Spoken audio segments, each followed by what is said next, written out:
Grabe mga bossing, napa-add to cart ako dito. Kasi ba naman mura na, quality pa, tsaka same lang na materials na ginamit sa mga mamahaling awning tent. Kaya ano hinihintay niyo, click Yellow Basket. Ganyan lang yung pagkabit ng awning tent. Tingnan natin yan. Strap. Yan, strap. Strap.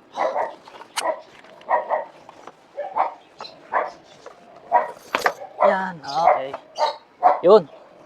Ano ko na lang, ilagay ko na lang yung link sa comment section para sigurado na ito yung mabili nyo. Yan, oh. Maganda yung tali niya, oh.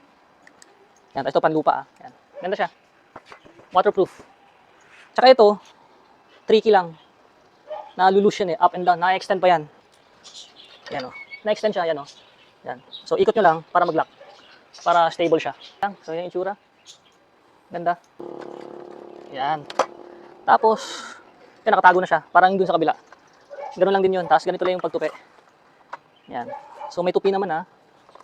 Dali lang, di ba? Pero dapat dalawa yung ano.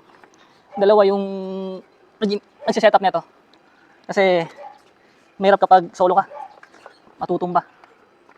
Yan. So may strap dito. Tsaka may hook dito sa baba. Ganun lang. Strap lang natin yan. Carry na. Tapos sa kabila.